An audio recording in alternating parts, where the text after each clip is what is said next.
আপনার আব্বা যদি আপনার ওপরে জুলুম করে, অত্যাচার করে, কটু কথা বলে, আপনি কি আপনার বাপ্পাকে ওই রকম জুলুম অত্যাচার করে কটু কথা বলে দেবেন?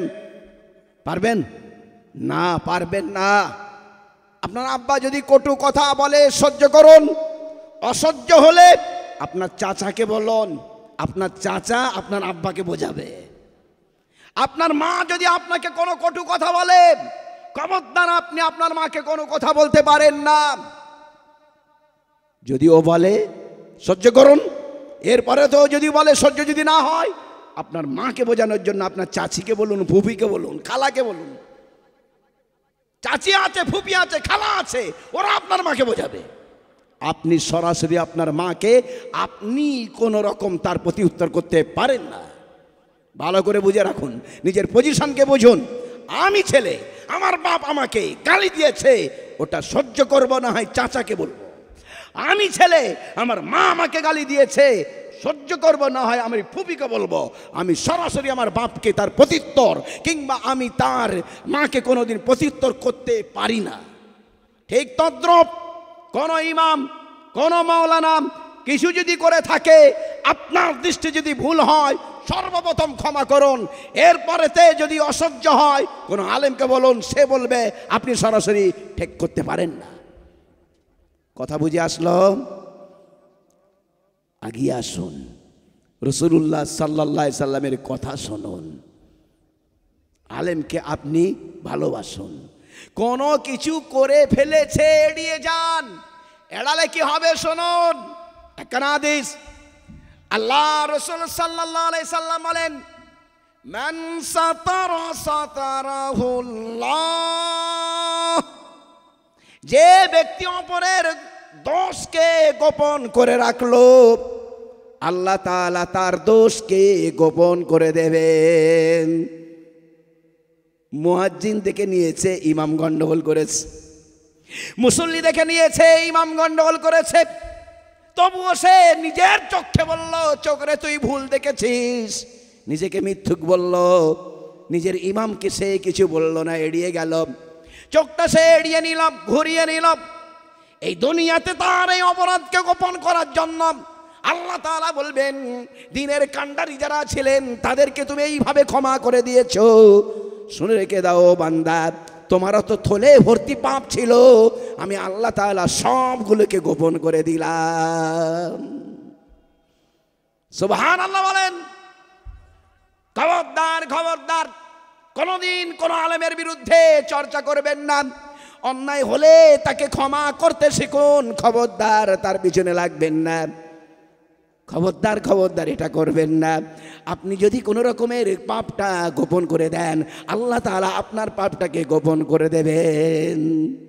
আপনি যদি তার পিছনে লাগেন, ঈমান খানা চলে যাবে, আপনার আমল বরবাদ হয়ে যাবে, আপনাকে আবার শয়তানের পথে চালিয়ে দেয়া হবে।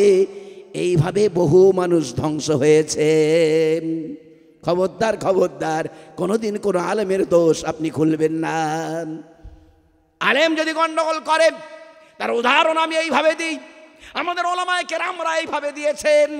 আপনি কোরআন শরীফ রেখে দিয়েছিলেন 2-3 মাস, পড়েননি, ওটা রেখে দিয়েছিলেন। ওই জায়গায় ওই পোকা লেগে গিয়েছে, কুরে কুরে বিভিন্ন জায়গায় খেয়ে নিয়েছে। এইবারে দেখতে গিয়ে দেখছেন কি ওই পোকা লেগে গিয়েছে, করবেন কি বলেন? ওই পোকা কোরআন শরীফকে কি আপনি লাথি মারবেন নাকি? টেনে ফেলে দেবেন নাকি? ঝাঁটা দিয়ে ফেলে দেবেন নাকি? কোনোদিন আপনি এটা করতে পারেন না, পড়তেও তো পারেন না। ওই পোকা লেগে গিয়েছে, পড়তে না পারলেও পরিষ্কার আপনি করবেন, চুমা খাবেন, আপনি চোখে লাগাবেন, বুকে জড়াবেন, আবার তাকে ভালো কাপড় দিয়ে ওপরেই তুলে রেখে দেবেন, কিংবা কোনো আলেমকে দিয়ে দেবেন, হুজুর কি করতে হয় করুন। যেমন আপনি একটা ওই পোকা লাগা কোরআন শরীফকে পড়তে না পারলেও লাথি মারতে পারেন না। আমি ওই রকম মনে করি, কোনো আলেম যদি বদমাশ হয়ে যায়, অন্যায় কাজ যদি করে, আমি তাকে ওই রকমই মনে করি। ওই পোকা লাগা কোরআন শরীফে একে লাথি মারা যাবে না, কটু কথা বলা যাবে না, একে সালাম দিতে হবে, সম্মান দিতে হবে। একে সম্মান দিয়ে, সালাম দিয়ে, একে আমি যথাযোগ্য মর্যাদা দিয়ে থাকবো। কাল কিয়ামতের ময়দানে আল্লাহ তাআলা আমার মর্যাদাখানা বাড়িয়ে দেবে। বলুন সুবহানাল্লাহ। ইমামের কথা বললাম, একজন মাতালের কথা বলি। ইমামকে ইমামের মতো হতে হবে, ইমামের মতো হতে হবে, আলেমকে আলেমের মতো হতে হবে, হাফেজকে হাফেজের মতো হতে হবে। খবরদার তারাও যেন দুশ্চরিত্র না হয়ে যায়, কেউ কিছু বলবে না বলে যা ইচ্ছে তাই করবে, এটাও যেন না হয়। তাদেরকেও সামনে চলতে হয়, তাদের কাছ থেকে বুঝতে হয়, সাধারণ মানুষ থেকেও শিক্ষা নিতে হয়। ইমাম আজম আবু হানিফা রাহমাতুল্লাহ আলাইহি তিনি বলেন, গভীর রাত্রে আমি বের হয়েছি, দেখি নাকি পানিও হয়েছে। একটা মাতাল বের হয়েছিল, মাল টেনেছিল, একদিকে ডান দিকে চলে যায়, একবার বাম দিকে চলে যায়।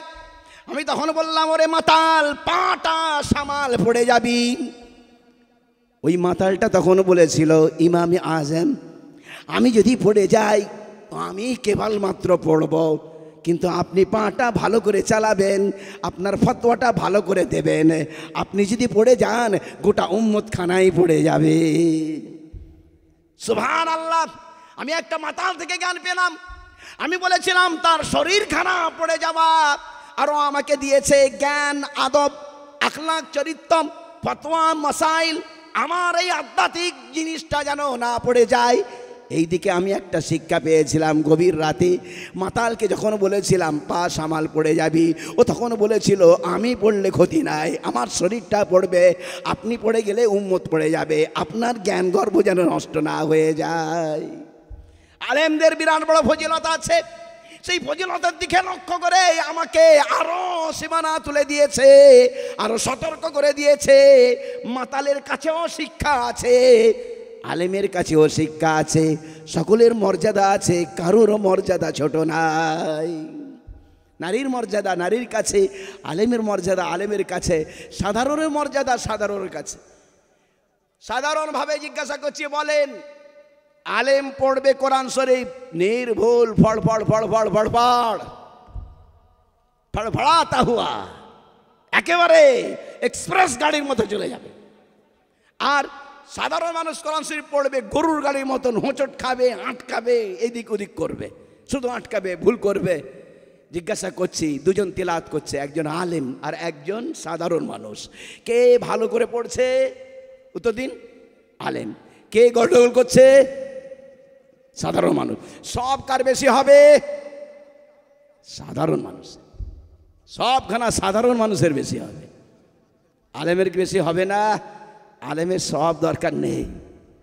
আলেমের কি দরকার? মর্যাদা। আলেমকে মর্যাদা দেওয়া হবে, সাধারণ মানুষের সব বেশি হবে। দেখুন, যার যেটা দরকার সেটা দেওয়া হয়েছে, কাউকে ছোট করা হয়নি। আল্লাহ রাসূল সাল্লাল্লাহু আলাইহি সাল্লাম বলেন, যে আলেম সুন্দরভাবে কোরআন শরীফ পড়ে তার হলো মর্যাদা ফেরেশতাদের সঙ্গে। ওর সব দরকার নাই, ওর মর্যাদা দরকার। আপনি ওই রকমই তাকে মর্যাদা দান করুন, আপনার নেকি খানা বেড়ে যাবে। আল্লাহ রাসূল সাল্লাল্লাহু আলাইহি সাল্লাম বলেন, তার মর্যাদা হলো ফেরেশতাদের সঙ্গে। এ থেকে শিক্ষা নিতে হবে, তাকে মর্যাদা দিতে হবে। আল্লাহ তাআলা তার মর্যাদা দান করেছেন। আর যে সাধারণ মানুষ আটকায়, আবার পড়ে, আবার আটকায়, আবার পরে আবার আটকায়, এই লোকটার সব হবে আলেমের ডবল। বলুন সুবহানাল্লাহ। ডবল কেন? পড়ার জন্য আর একটা কষ্ট স্বীকার করার জন্য। এই জন্য ডবল করে সব দেয়া হবে। ওকেও তবে উদ্বুদ্ধ করা হয়েছে, তুমি আটকে যাচ্ছ বলে মন খারাপ করো না, তোমাকে ডবল সব দেয়া হচ্ছে, তুমি পড়াটা ছেড়ে দিও না, তোমার তো ডবল সব হচ্ছে, তুমিও তবে পড়াতে লেগে থাকো। তাকে উৎসাহিত করা হয়েছে, তাকে তেমনই মর্যাদা দেওয়া হয়েছে। সাধারণের ফজিলত সাধারণের মতো, আলেমের ফজিলত আলেমের মতো। আর সকলের কাছে শিক্ষা নেবার আছে। হেদায়েতের জন্য আমরা এসেছি, হেদায়েতের জন্য মাধ্যম আমার কাছে ওলামা, ওলামাদের কাছে মাধ্যম কিতাবুল্লাহ। নম্বর 2 সুন্নতে রাসূলুল্লাহ। নম্বর 3 ইজমায়ে উম্মত। নম্বর 4 কিয়াসে ওলামা।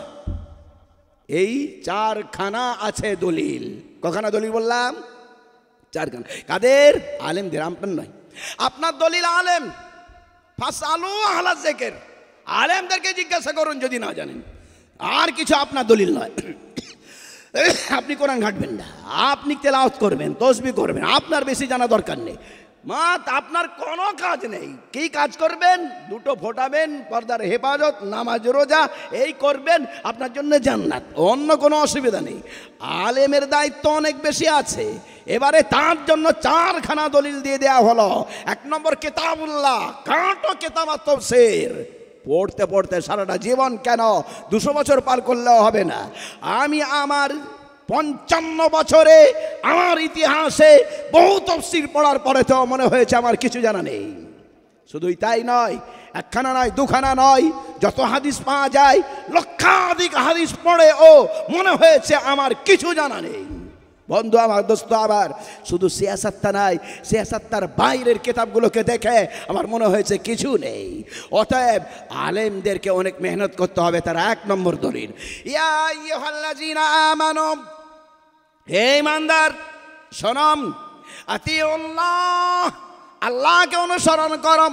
তাফসীরে লেখা আছে এর মানে হলো কিতাবুল্লাহ 1 নম্বর দলিল, ওয়াতিউর রাসূল, রাসূলকে অনুসরণ করো। তাফসীরের কিতাবের ভিতরে লেখা আছে এর নাম হলো, দ্বিতীয় দলিলের নাম হলো সুন্নতে রাসূলিল্লাহ। এরপরে বলা হলো ওয়াউলিল আমরি মিনকুম। দুটোই যদি দলিল হতো, অনেক মানুষ ভুল করেছে, তারা বলে কিতাব দেখবো আর হাদিস দেখবো, আর কিছুই দেখবো না। ভুল করেছে, চরম ভুল করেছে। কিতাব আর সুন্নত আর হাদিস কেবলমাত্র দলিল নয়। যদি এই দুটোই হতো আর দুটো বলার দরকার হতো না। এই জন্য দরকার হয়েছে আরও 2খানা বলা হয়েছে, ওয়াউলিল আমরি মিনকুম। এরপরে তোমাদের যারা আমির, যারা আদেশওয়ালা, যাদের আলেম রয়েছে, যারা আলেম রয়েছেন তাদেরকে তোমরা অনুসরণ করো, তাদের কথাকে মেনে চলো। সে ভুল বলবে না, ঠিক বলবে, আল্লাহ রসুল সেটা বলে দিয়েছেন। তুমি যেমনটা শুনবে তেমনটা মেনে চলো। এর নাম হলো ইজমায়ে উম্মত। ইজমা যদি না হয়, এক যদি না হয়, ওলামায়ে কেরামরা যদি নানা রকম কিয়াস করে, তুমি কিয়াস করতে যেও না। ফাইন তানাজাতুম ফি শাইইন ফারুদ্দুহু ইলাল্লাহি ওয়া রাসূল। যদি তোমাদের মধ্যে মতভেদ হয়ে যায়, আলেম ওলামারা তারা কিতাবুল্লাহ সুন্নতে রাসূলুল্লাহর দিকে ফিরিয়ে দেবেন। অতএব তোমাদের কোনো রকমের অসুবিধা নাই, তোমরা কেবলমাত্র আলেমদেরকে জিজ্ঞাসা করবে। আলেমের কাছে 4খানা দলিল আছে, মহামূল্যবান সময় তাদেরকে দিতে হবে, রাত্রি জাগতে হবে, মসলা ইস্তেমবাদ করতে হবে, এটা হলো আলেমদের কাজ।